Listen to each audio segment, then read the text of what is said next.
जय श्री राधा कृष्ण।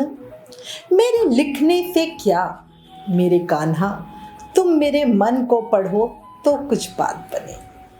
मेरे सोचने से क्या, मेरे कान्हा तुम मेरी भावनाओं को समझो तो बात बने। मैं चुप हूं तो क्या, मेरे कान्हा तुम बोलो तो बात बने। मेरे चाहने से क्या, कान्हा तुम मुझे अपना एहसास करवाओ तो बात बने। मैं बेरंग हूं तो क्या, मेरे कान्हा तुम मेरी आत्मा में भक्ति का रंग भरो तो बात बने। परम आंके बिहारी लाल की जय, मोर मुकुट बंसी वाले की जय, वृंदावन बिहारी लाल की जय। अब आज इस वीडियो में आपको श्री जगन्नाथ जी और उनके एक प्रिय भक्त की सत्य घटना बताते हूँ। देखो, भक्त तो अपने ठाकुर को प्रेम करते ही हैं, पर अगर भक्त का भाव सच्चा हो तो प्रभु उसे उससे ज्यादा प्रेम करते हैं। और मेरी इस बात का प्रत्यक्ष प्रमाण आपको इस वीडियो में मिल जाएगा, इसलिए प्लीज वीडियो लास्ट तक जरूर देखना। श्री जगन्नाथपुरी धाम में एक भक्त रहते थे, उनका नाम था मणिदास माली। इनकी जन्म तिथि का ठीक कुछ पता नहीं है, पर हमारे संत महात्मा कहते हैं कि मणिदास जी का जन्म 1600 ईस्वी के लगभग जगन्नाथपुरी में ही हुआ था। फूल माला बेचकर जो कुछ मिलता उसमें से ज्यादा तो ये साधु संतों, दीन दुखियों की सेवा में लगा देते थे, और जो थोड़ा बहुत बचा कुचा होता था उससे अपने कुटुंब का, अपने परिवार का, अपने बीवी बच्चों का लालन पालन करते थे। और अगर देखा जाए तो यही भक्त का स्वभाव है। अपने दिल पर हाथ रख के सोचो, हम में से ज्यादातर लोग अपनी कमाई का ज्यादा हिस्सा अपने और अपने घर वालों पर खर्च करते हैं। कुछ पैसा आगे के लिए जोड़कर भी रखते हैं, फ्यूचर प्लानिंग, और जो बचा कुचा थोड़ा बहुत होता है उसे दान पुण्य में लगाते हैं। बोलो गलत कह रही हूँ? सोच के देखना, और जो भी आपका भाव हो वो भी कमेंट करके मुझे जरूर बताना। पर हमारे भक्त मणिदास जी जो थे वो ऐसे नहीं थे। कलयुग उनसे बहुत दूर था। मणिदास जी ने कोई भी शिक्षा नहीं पाई थी, पर मुझे लगता है कि उनको सांसारिक शिक्षा भले ही ना मिली हो, पर सच्ची शिक्षा उन्होंने ही पाई थी। तभी तो वो दीन दुखियों प्राणियों पर दया करते थे, कोई बुरे कार्य नहीं करते थे, और हमेशा सच्चे मन से भगवान का भजन करते, उनका ध्यान करते, नाम जाप करते। और साधु संतों में तो उनका एक बड़ा ही उच्च कोटि का भाव था। रोज वो सत्संग भी जरूर जाया करते थे। अच्छा, मणिदास जी का एक छोटा सा खेत था जहां पर वो सुंदर फूल उगाते थे। फिर प्रेम से उन फूलों की माला बनाकर सबसे पहली माला जगन्नाथ जी को अर्पण करते थे, और फिर उन्हीं के मंदिर के बाहर वो माला का टोकरा लेके बैठते थे, और जो भी भक्त प्रभु के दर्शन करने आते थे उनको वो माला बेचा करते थे। फूल मालाएं बेचकर जो कुछ धन उन्हें मिलता था उसी से वो साधु संतों, गौ वगैरह की सेवा करते थे, और बचे हुए धन से अपने परिवार का पालन पोषण करते थे। कुछ समय के बाद कुछ ऐसी विडंबना हुई कि मणिदास जी के स्त्री पुत्र एक भयानक रोग की चपेट में आ गए, और एक एक करके सबका परलोकवास हो गया। जो संसार के विषयों में असक्त, माया मोह में लिपटे हुए प्राणी होते हैं ना, वो संपत्ति और परिवार का नाश होने का बड़ा दुख मनाते हैं और भगवान को रह रहकर दोष देते हैं। पर मणिदास जी ने इसे भगवान की कृपा मानी। उन्होंने सोचा कि मेरे प्रभु कितने दयालु हैं, उन्होंने मुझे सब झंझटों से, सब बंधनों से मुक्त कर दिया। मेरा मन स्त्री पुत्र को अपना मानकर उनके मोह में फंसा रहता था, और मेरे प्रभु इतने दयालु हैं, उन्होंने कृपा करके मेरे कल्याण के लिए अपनी दी हुई वस्तुएं मुझसे वापस ले ली। मेरे पुत्र और जो पत्नी थी वो सब उन्होंने ही तो दिए थे, और उन्होंने अपने समय पे वापस ले लिए। उनको ये पता था कि मैं मोह माया में फंस ना जाऊं, मतवाला ना हो जाऊं, और अपनी कर्तव्य को, अपनी भक्ति को भूल ना जाऊं, इसीलिए उन्होंने ये किया। और यही चीज वो बार बार प्रभु की कृपा मना रहे और उन्हें धन्यवाद दे रहे। और वो सोचे अब मुझे कोई चिंता परेशानी नहीं होगी, अब तो मैं आजादी से जीवन का हर क्षण, हर पल, हर सांस प्रभु के स्मरण में ही लगाऊंगा। मतलब देखो, भक्त का भाव कितना उच्च कोटि का है। कोई और होता तो सच्ची में यही कहता कि मैं इतनी भक्ति करता हूँ पर फिर भी प्रभु आपने मेरे सब घर वालों को छीन लिया। और ज्यादातर मैंने लोगों के साथ परेशानी यही देखी है कि वो सिर्फ अपने बारे में सोचते हैं, मेरा क्या होगा।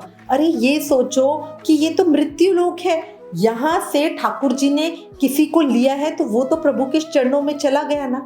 अब आप उसके लिए ज्यादा से ज्यादा भजन करो ताकि वो प्रभु के चरणों में प्रेम से आराम से रहे, है ना। ये आपका सच्चा प्रेम होगा। पर आप सोचते हो अपने बारे में, मैं क्या करूंगा, मैं अकेला रह जाऊंगा, है ना। और अब हम भक्त की बात करें तो भक्त का तो बड़ा ही सुंदर भाव होता है। इस भाव को समझ लो और दिल में उतार लो। जो अच्छा हमारे साथ होता है वो हमारे प्रभु की कृपा है, बाकी जो भी बुरा होता है वो सब हमारे पिछले जन्मों के कर्मों का फल होता है, और कर्म तो हमें भोगने ही पड़ेंगे। सही कह रही हूं या नहीं? अपने विचार अभी कमेंट करके हमें बताओ। अब हमारे भक्त मणिदास जी साधु के वेश में अपना सारा जीवन भगवान के भजन में ही बिताने लगे। हाथों में करताल लेके सुबह ही स्नान आदि करके वो श्री जगन्नाथ जी के सिंह द्वार पर जाकर कीर्तन करने लगते। कभी कभी प्रेम में उन्मत्त होकर नाचने लगते। मंदिर के द्वार खुलने पर अंदर जाकर श्री जगन्नाथ जी के शिव विग्रह के पास गरुड़ स्तंभ के पीछे खड़े होकर देर तक बिना पलक झपकाए दर्शन करते रहते और फिर साष्टांग प्रणाम करके फिर से कीर्तन करने लग जाते। कीर्तन के समय मणिदास जी को अपने शरीर की सुध भी नहीं रहती थी कि मैं क्या कर रहा हूँ, कहाँ पे हूँ। कभी वो नृत्य करते, कभी खड़े तो खड़े ही रह जाते, कभी जोर जोर से गाने लगते, स्तुति करने लगते, या जोर जोर से रोने लगते। मतलब अलग अलग भाव उनके आते। कभी रह रह कर प्रणाम करते, कभी जयकार जय जय जय जय के जोर जोर से जय घोष लगाने लगते, कभी भूमि पर सीधे ही लोटन लगाने लग जाते थे। उनका बड़ा ही सुंदर और अद्भुत भाव होता था। अच्छा, अब ना हमारे जीवन में कई बार कुछ लीलाएं भक्त का प्रभाव दिखाने के लिए भी होती हैं, और मुझे लगता है ठाकुर जी ये लीलाएं करते जरूर हैं, वो बड़े छलिया हैं। अब एक बार क्या हुआ, कुछ ऐसा ही हमारे मणिदास जी के साथ भी हुआ क्या, उस समय जिस समय की घटना है, श्री जगन्नाथ जी के मंदिर के मंडप में एक स्थान पर एक भाग में पुराणों की कथा हुआ करती थी। अच्छा, उस समय में कथावाचक जी जो उस समय पुराण की कथा करने के लिए वहां आ रहे थे, वो महाविद्वान तो थे पर भगवान की भक्ति, प्रेम और निश्चल भाव उनमें नहीं था। अपने ज्ञान और बोलने की प्रतिभा से कथा तो वो इतनी सुंदर करते कि सब श्रोता मुग्ध हो जाते। एक दिन क्या हुआ, कथा हो रही थी, पंडित जी कोई सुंदर अद्भुत भाव बता रहे थे कि इतने में ही करताल बजाते हुए राम कृष्ण गोविंद हरि इस तरह से जोर जोर से गाते हुए मणिदास जी नाचते नाचते वहां पर आ पहुंचे। मणिदास तो जगन्नाथ जी के दर्शन अपने अंतर मन में वो दर्शन कर रहे थे और बेसुध थे। उनको किसी चीज की सुध नहीं थी कि वो किसी को जान के परेशान करना चाहते थे या वो लोगों को दिखा रहे थे कि मैं कितना बड़ा भक्त हूँ। नहीं, वो अंदर अपने प्रभु के मन में दर्शन कर रहे थे और इसी में उनको पता ही नहीं था कि वो नाचते नाचते कहाँ चल रहे हैं। उन्हें पता ही नहीं था कि कहाँ कौन बैठा है या क्या हो रहा है, उनको कुछ भी ज्ञात नहीं था। वो तो उन्मत्त होकर प्रभु प्रेम में बावरे होकर नाम कीर्तन करते हुए नाच रहे थे। पर जो प्रेम और भाव नहीं समझते ना, उन्हें ये सब बड़ा बेकार लगता है। उन्हें लगता है कि क्या उछल उछल कर नाच रहे हैं, खड़े होकर भी तो भक्ति कर सकते हैं, नाच सकते हैं। बस इसी भाव से कथावाचक जी को भी हमारे भक्त मणिदास जी का ढंग बहुत बुरा लगा। उन्होंने उन्हें जोर से डांटा और हट जाने के लिए कहा, पर हमारे मणिदास जी होश में ही कहाँ थे। वो तो कथावाचक की बात सुन भी नहीं पा रहे थे क्योंकि वो तो अपनी सुध में थे। मणिदास जी तो अपने प्रभु जगन्नाथ जी के रूप सौंदर्य, उनकी रूप माधुरी में ही डूबे हुए थे, बेसुध थे। कथावाचक जी को बड़ी तेज गुस्सा आ गया कि मैं इसको बोल रहा हूँ हट जा और ये हट नहीं रहा है। कथा में विघ्न पड़ने से जो श्रोता थे वो भी थोड़े उत्तेजित हो गए। मणिदास पर गालियों के साथ उन सब ने थप्पड़ लगाने शुरू कर दिए। अब जैसे किसी को जबरदस्ती बेहोशी से उठाया जाता है, ऐसे ही मणिदास जी ने आंखें खोली, मतलब जैसे किसी को चेत सा आया हो। कितनी देर तो उन्हें ये समझ ही नहीं आया कि भाई हुआ क्या है और ये लोग मुझे मार क्यों रहे हैं और चिल्ला क्यों रहे हैं। सब बातें समझ आने पर उनके मन में बहुत दुख हुआ। उन्होंने सोचा जब प्रभु के सामने ही इनकी कथा कहने वाले कथावाचक जी ने ही और मुझे इस तरह से मारा और तब भी हमारे प्रभु ने कुछ नहीं किया, तो शायद मेरे प्रभु चाहते हैं कि मैं यहाँ ना आऊं। अब देखो, जो प्रभु पर अपना अधिकार समझते हैं, जिसका भाव सच्चा और पक्का होता है, जो अपने ठाकुर से प्रेम करते हैं, उसको रूठने का अधिकार भी होता है। आपने सुना ही होगा, कहते हैं ना, जिससे हम प्रेम करते हैं उसी से रूठते भी हैं। और आज हमारे मणिदास जी श्री जगन्नाथ प्रभु से रूठकर भूखे प्यासे ही पास के मठ में जाकर बैठ गए। दिन भर वो वहां यूं ही पड़े रहे। भक्त का प्रेम देखो, मन में सोच रहे हैं कि कुछ भी हो जाए उन्हें याद नहीं करूंगा, फिर मन में जय जगन्नाथ जी होने लगती और फिर अपने आप को रोकते, अरे नहीं, नाम नहीं जपना। वो मुझे प्रेम नहीं करते हैं, वो नहीं चाहते कि मैं मंदिर में आऊं, तभी तो मुझे इस तरह से पिटवाया। और अगर वो मुझे आज यूं ना पिटवाते तो मैं तो हमेशा ही जाता रहता। तो प्रभु को पता था कि इसको मंदिर में आने से रोकूं कैसे, इस तरह से पिटवा देता हूं, फिर ये मंदिर में आएगा ही नहीं। अब वो बैठे बैठे यही सोच रहे। मंदिर में शाम की आरती हुई और उसके बाद पट हो गए, पर आज हमारे मणिदास जी मंदिर नहीं गए। और उस भाव, उस छटपटाहट को महसूस करना कि भक्त अपने प्रभु के दर्शनों को ना जाए तो उसका क्या हाल होता है। मतलब जैसे एक मछली को पानी से बाहर निकाल दिया जाए और उसके बाद वो कैसे छटपटाएगी, कैसे तड़फेगी, ऐसे ही हमारे भक्त का हाल हो रहा था। रात को द्वार बंद हो गए। पर देखो, एक बात बता देती हूँ, जब भक्त दुखी होता है तो मेरे ठाकुर उससे ज्यादा दुखी होते हैं। ये कहने की बात नहीं है, हकीकत है। हमारे जगन्नाथ जी ने पुरी नरेश को उसी रात को सपने में आकर दर्शन दिए और प्रभु राजा को कह रहे थे कि अरे तू कैसा राजा है, यहाँ आराम से सोया पड़ा हुआ है, मेरे मंदिर में क्या होता है तुझे इसकी बिल्कुल कुछ खबर नहीं है। मेरा भक्त मणिदास रोज मंदिर में आके करताल बजाकर नृत्य करता था, जिसे देखकर मुझे भी बड़ा आनंद आता था। तेरे कथावाचक ने उसे आज मारकर मंदिर से निकाल दिया।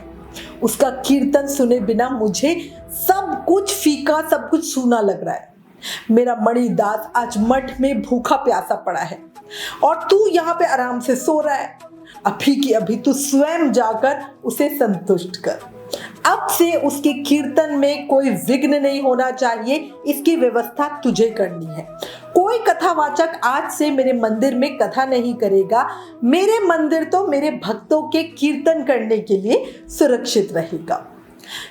कथा अब लक्ष्मी जी के मंदिर में होगी। और ये कह के प्रभु अंतर्ध्यान हो गए। अच्छा, राजा के पास से सीधा प्रभु पहुंच गए अपने प्यारे भक्त को मनाने के लिए।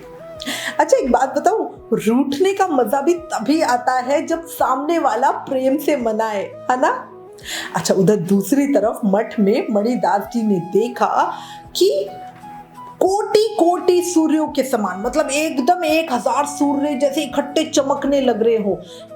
बट सूर्यों के चमकने के तेज तो उतना हो रहा था, बट जो प्रकाश था वो शीतल था, उसमें तेज नहीं था।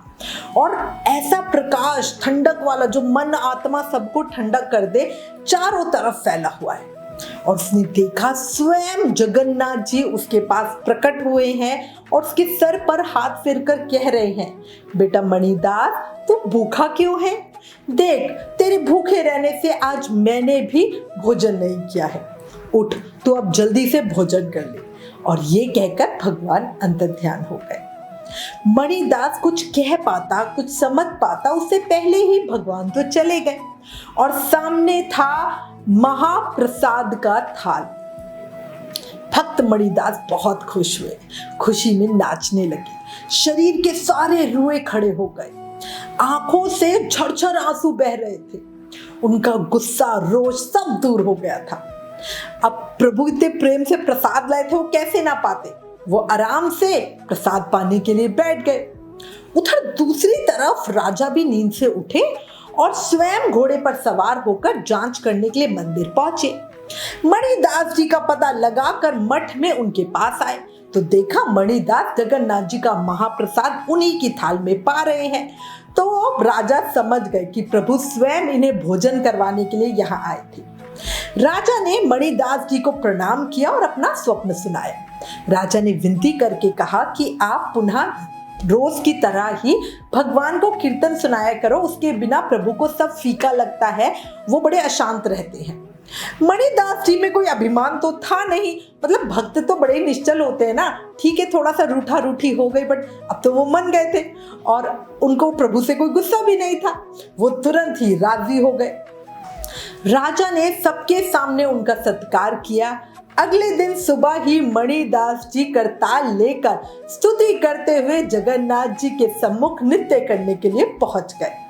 उसी दिन से श्री जगन्नाथ जी मंदिर में कथा का वाचना बंद हो गया है।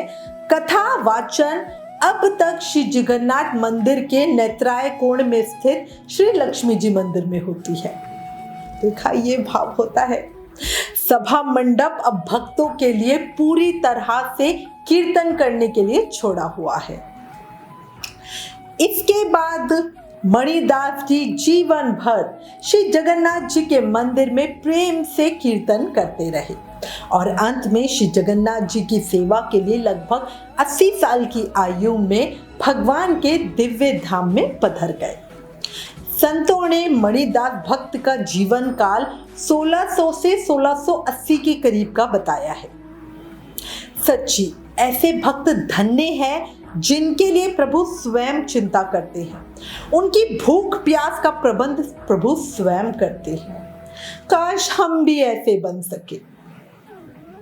प्रार्थना करते हैं, विनती करते हैं कि प्रभु हम सब में भी ऐसे गुण उत्पन्न करे।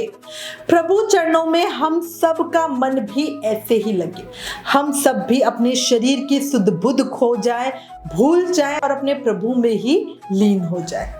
बोला भक्त और भगवान की जय।